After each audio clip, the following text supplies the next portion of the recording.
the most scalable business is not always the sexiest or the most exciting.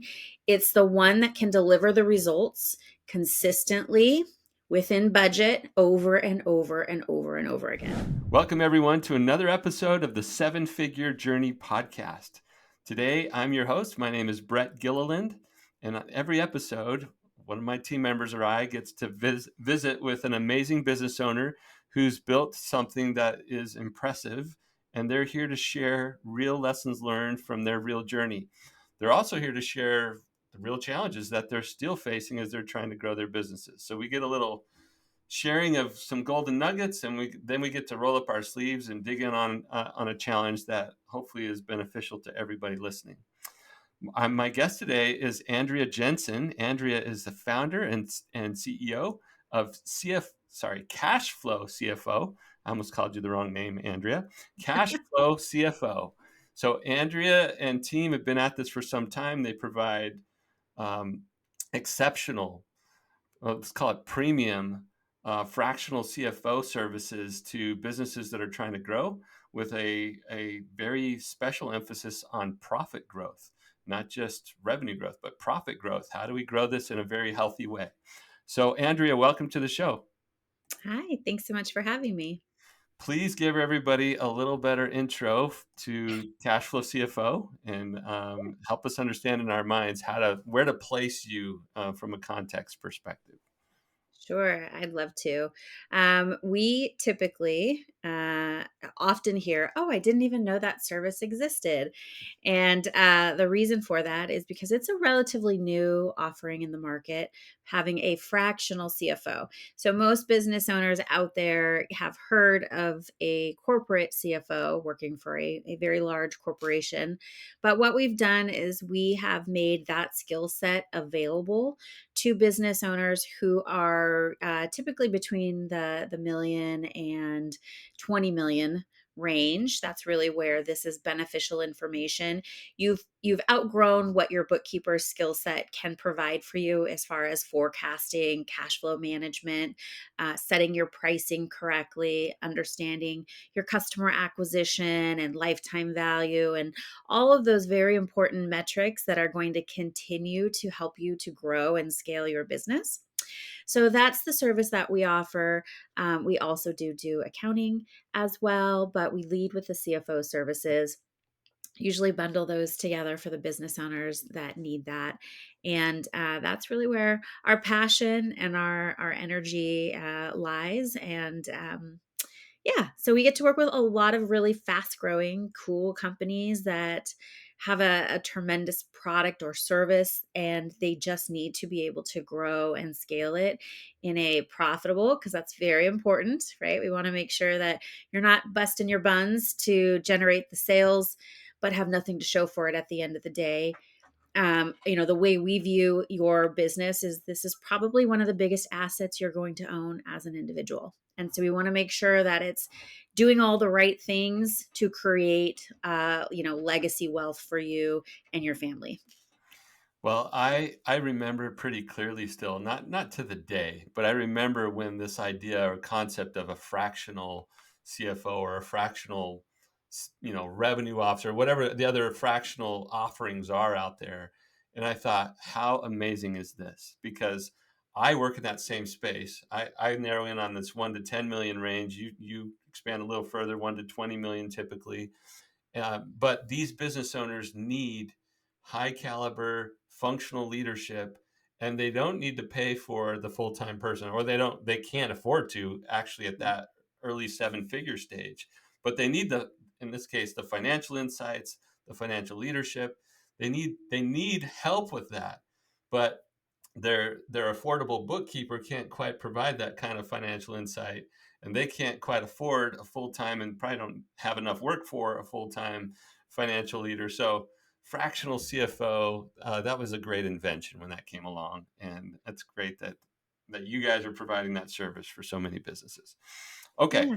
that's a great intro. Andrea, let's talk about your own journey as you have grown your business, your team, and you went probably from being that fractional CFO that was out there actually helping clients personally to now, I would imagine you don't get quite as involved in the day to day, because you're building a business. And that transition is one that's very familiar to our listeners. But every time we have a guest, we get to hear great new perspectives about what helped that particular guest make that transition, and what's helping you now as you continue in that spot. So if you think about lessons learned, or nuggets, if you will, that would be useful to other business owners who are in that early seven figure range, what comes to mind for you that might be something you would share? There's lots, but I would say probably if I had to distill it down into one of the most important things, it's going to be people.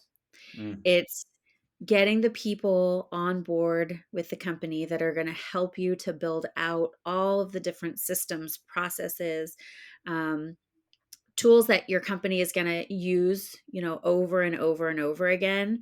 Having those documented and having somebody that helps everybody else follow those procedures, and processes consistently. And so, when you're first starting off in your business, it's a little bit of the wild, wild west, right? You're trying to figure out what is the best way to deliver this service, or to interview for a new person, or to, fill in the blanks there.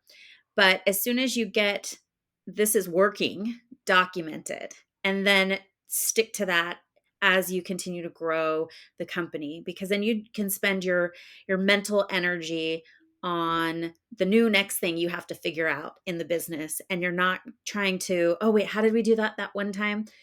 Get it documented. Get somebody in that, if you're not an operations brain like me, I'm financial. And when we brought on a part-time operations manager, everything just started to smooth out, and mhm. everything just started to, it's that rinse and repeat, right? The most scalable business is not always the sexiest or the most exciting. It's the one that can deliver the results consistently within budget over and over and over and over again. Yeah. So I would say that's probably one of my biggest early on ahas, is the right people to do the right things in the business in the right way at the right time, and then getting everybody else that comes on after them to do it in that same way. Well, Andrea, you're a rare breed, because I often get financial people that I interact with who just are so focused on the numbers, and there's nothing wrong with numbers. I love the numbers. They're a very important part of running a healthy business, but they struggle learning the lesson that you just articulated so well. It's like the numbers, the systems, the processes, essential. And if I don't have the right people in here making it all go, or helping me build it, and then making sure that it can be consistently repeated, rinse and repeat, then it's not much good. Any of that structure, unless we could fully automate something and never have, you can have like a human touchless kind of business, but I don't know, in a service related business, that's kind of hard when people are delivering the service. So well said. Love what you said. Um, what else? Well, talk to me about, because I went to your website and I noticed you've been intentional about, at least it looks like you've been intentional about how to build the team. There was a set of values that you have there. Talk to us about how you went from, the single provider of service to getting clear about what those values were. Did you do that on your own? Did you do it with your team? And then how do you make sure, as you continue to grow the team, that it's all consistent with those values? Hmm. Oh gosh, let's see. I think when we first rolled those out, it was a team exercise that we did, and we started very, very wide, and we just kept narrowing, narrowing, narrowing until we came up with, I think we have 5 or 6 right now. And then we revisit that every year. And we say, does this still hold true with who we are in the market, who we want to be in the market, and how we want to interact with our clients, our team, our vendors, our partners? And we make sure that it still fits, because, as a business grows, it evolves, and it takes some different directions. But one of the things we share with our team is that these are like anchors on a boat. When you're in a boat and you drop an anchor in, the boat is not going to stay perfectly still. It's going to still bob and weave with the flow of the water, and it's going to stay in this, area. And that's really what our values are, is that they're going to, shift a little bit here and there, but the principle holds true.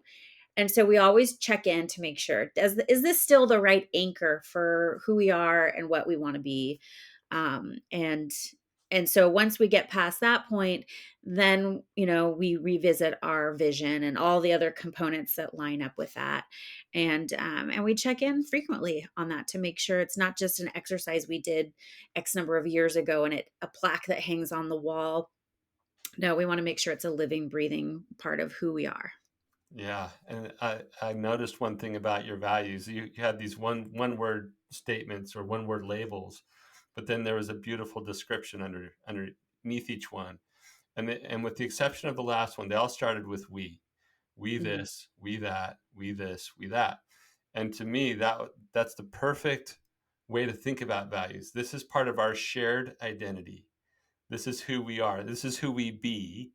And I also love that you said with our customers, our partners, our vendors, like you got very inclusive on who we're acting like this with, because this is who we are. This isn't like we're making this up, and with our customers we're like this, and with each other we're like that, and with vendors we're like, no, this is our way of being with everyone. And when we have that clarity, it just makes everything work so well together. So thank you for letting me take you there. I was impressed by that when I saw it on your website. And I guess one more point I'll make on that. The I don't imagine. Well, I want to ask you, Andrea. This is your sharing. Did you create those values so that you could communicate to the market to help attract customers, or did you create those values as an internal clarity exercise so that we knew how we were going to operate with each other and everyone else? Yeah, definitely both. Okay. Definitely both.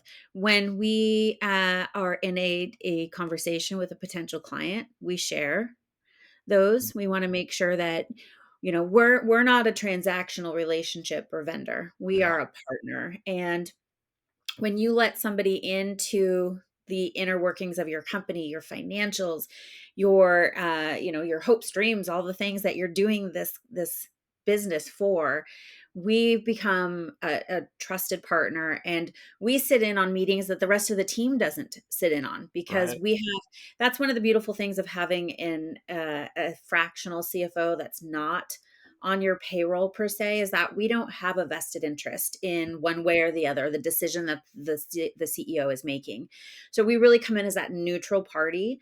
So we want to share that with them right out the bat, right out the gate, and say, this is who we are. This is how we're going to show up in these crunchy moments. Because when we talk about finances, there's times like things aren't pretty, right? And we have to just figure out a way to get through it together. And so we want them to understand how we will show up Mhm. for them.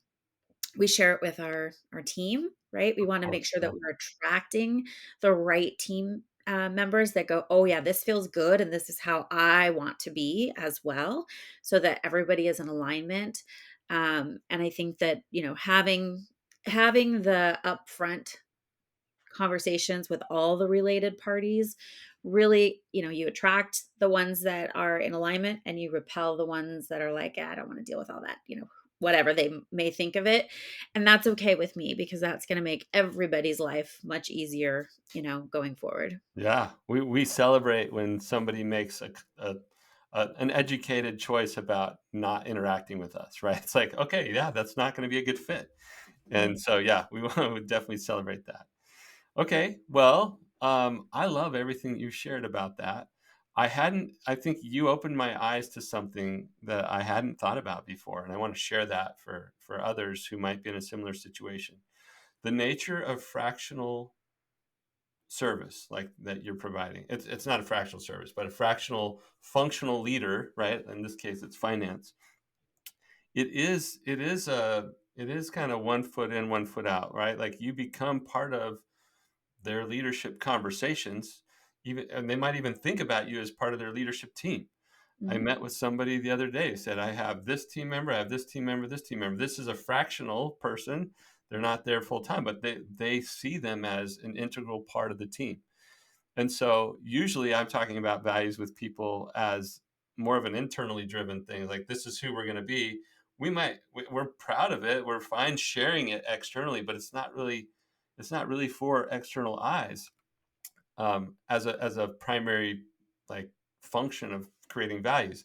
But for you, it actually does serve a very important role to make sure that that team you're going to connect to fully fully understands how you're going to show up, and that's actually part of their decision, because they're hiring a team member to be on the, part of these core conversations. So hadn't considered that those values for a fractional CFO is really, really important. I can see that now. Thank you for sharing that. It's great. Yeah, you're welcome. All right, well, let's shift gears. I want to help you now. As you're trying to grow your business, there's things that, I don't know, sometimes it feels like hitting your head on a wall with certain things, or maybe you're dealing with something for the first time, or whatever it is. I'd love to add some value back to you for being on the show. So, what's something in your current growth journey that's kind of getting in your way, or that you're trying to solve? Yeah, that's a great question. So I would say early on, as the business was growing, a lot of it was me personally meeting a business owner, explaining what we do, and them wanting to come on board and work with us. As the company has grown and the team has grown, we are looking at, it can't all just be personal referrals, and that's really what we built. The first couple million was all just referral based. We didn't do any marketing. And as you get to, all the business owners know you can't continue to sustain that level of growth by going that route, because there's no predictability. You don't know, it's hard to manage team capacity and have people on the bench ready to go when you don't have control over that lever of the leads coming in, your sales conversion rates, and all of those leading indicators. Mm. And so we said, all right, we're putting a flag in the ground. We're going to start doing marketing.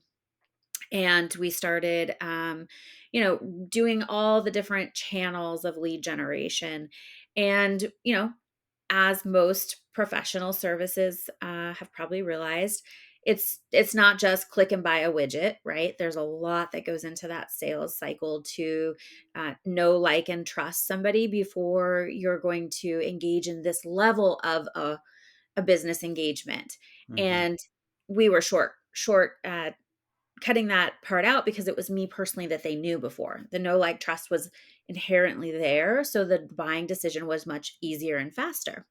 So what we found ourselves, really looking at is the different types of lead generation channels, and just finding, it's a numbers game, right? At the end of the day, it's, you've got to get in front of X number of people, but what we're working on now is warming them up to the fact of, number one, this is a relatively new service offering. So I hear all the time, oh, I have a CPA.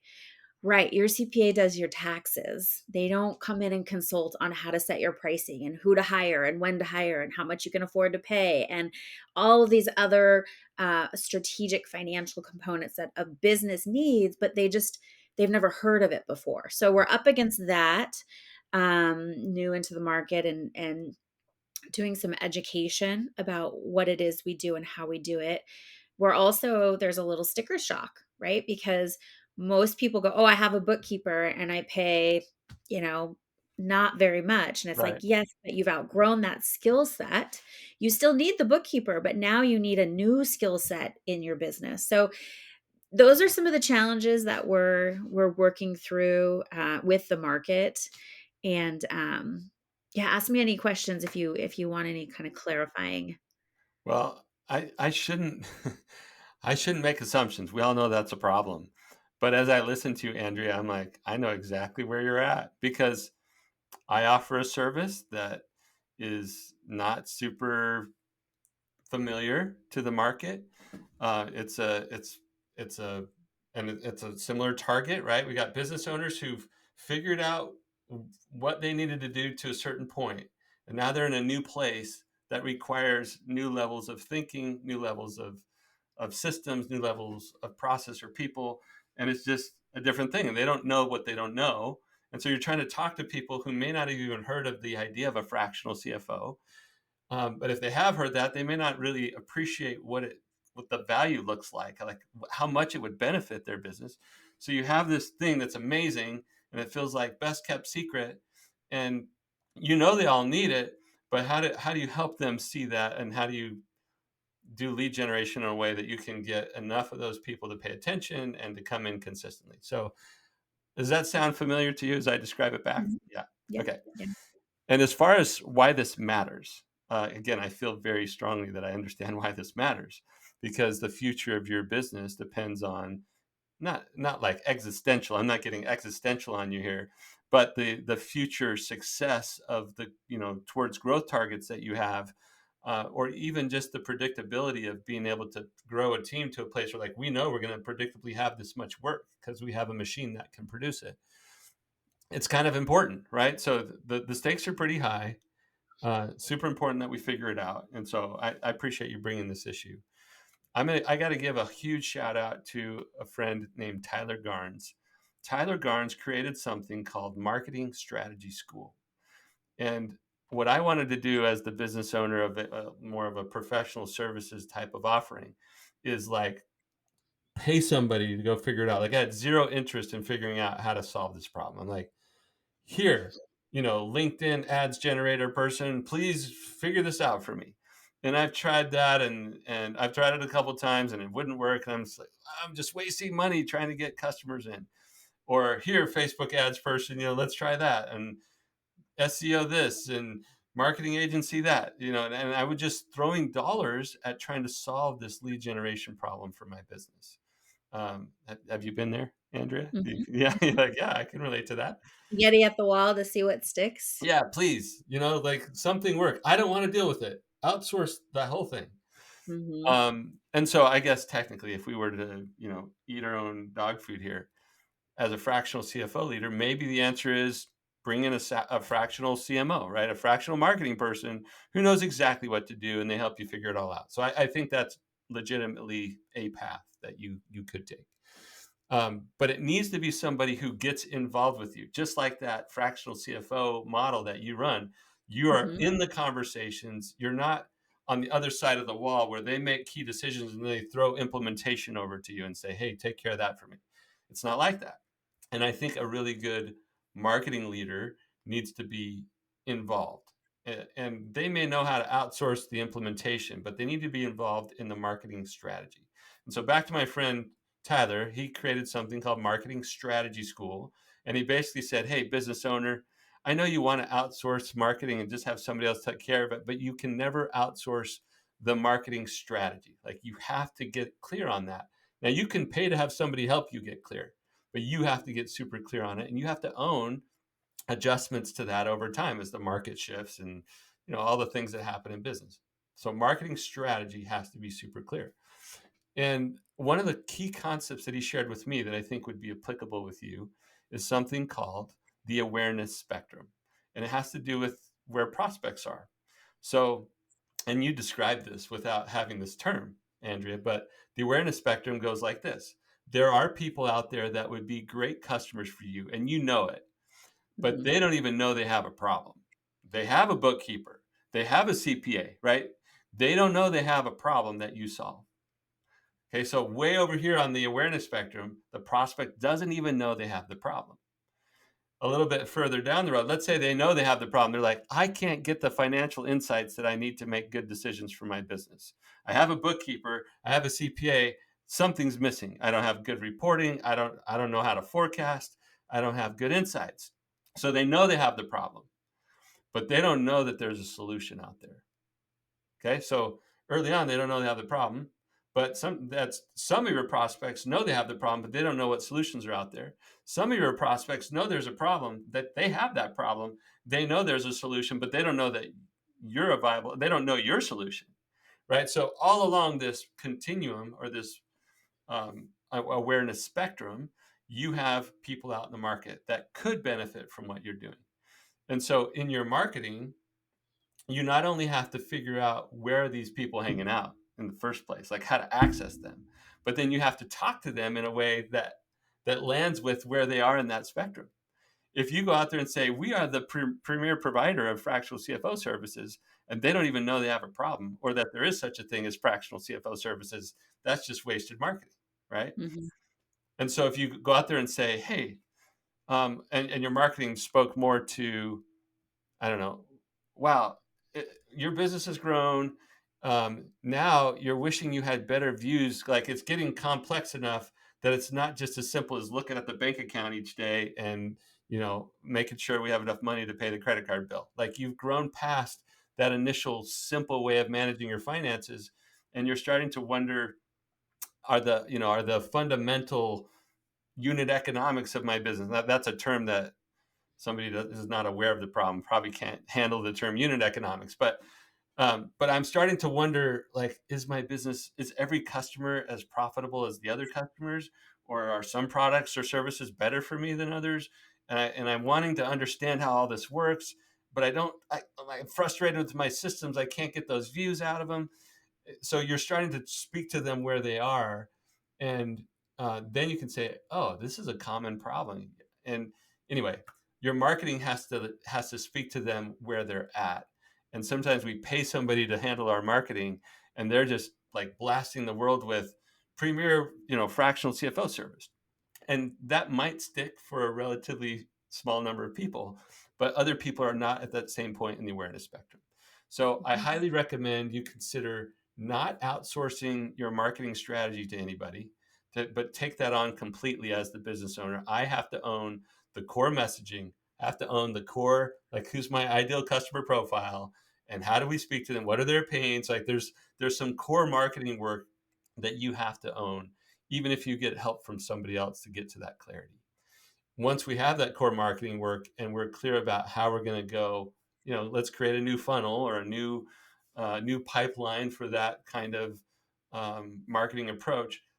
Now we can outsource, putting things in place and executing the strategy. But you got to own the strategy. I do recommend you check out Marketing Strategy School. I think I saw that you guys are you based in San Diego? I am, yes. Yeah. So of all the places in the world, Tyler lives in San Diego and he hosts these marketing strategy schools, sometimes in person there in the San Diego area. But he has like an online version of it that you can get. But it was really valuable for me to take my best kept secret and go, oh, the market can't handle the way that we were attempting to throw spaghetti at the wall. Mhm. What actually are they experiencing? What are the words they use? Are they on this spectrum in a place that they don't even realize they have the problem? If they are there, is there something I can do to start to introduce them to the problem? Maybe I put out a little video that is a fun way to explain how early on when you start your business, you have bookkeepers to help you keep track of payments and receivables and make sure that we've got enough balance on our credit card or whatever. Like you just explain the simple things. And then you say, but as the business is growing, you're having more success. You start to have these needs, and they might go, oh yeah, actually that would be helpful, right? And there are different ways to handle that. You could hire somebody. You could hire a financial controller or a controller. You could hire, a financial analyst.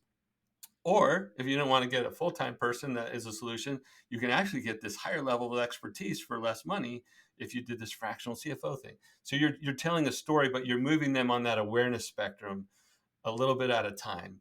Mhm. And there's ways to do that are engaging, and sometimes you can use a free assessment. Sometimes you can use an ebook or a white paper or case study or something.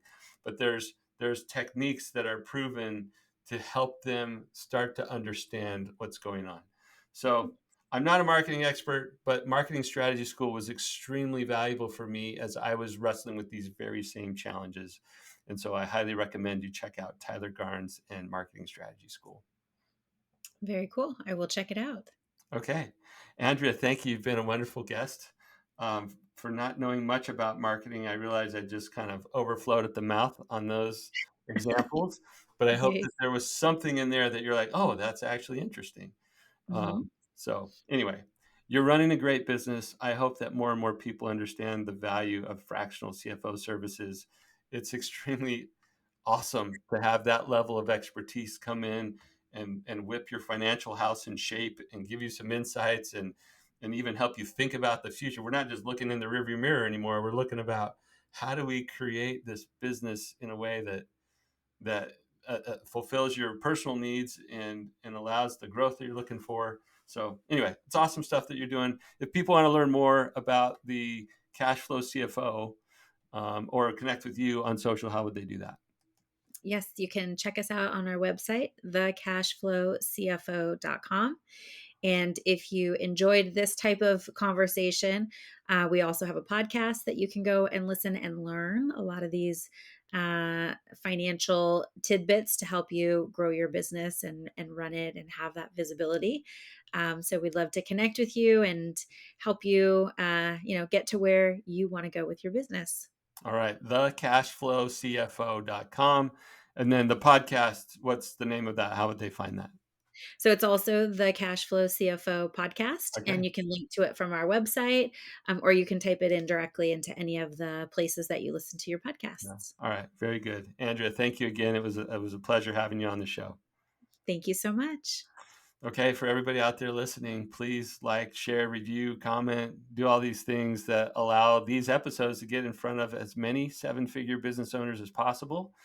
There, we, and not just they, we are all out here trying to grow our businesses. And it's so valuable to hear these real business owners sharing real lessons from their real experience and opening up about their real challenges. Um, we love talking about this stuff and want to help as many of you as we can. Thanks for listening and tune in next time for another episode of the Seven Figure Journey podcast.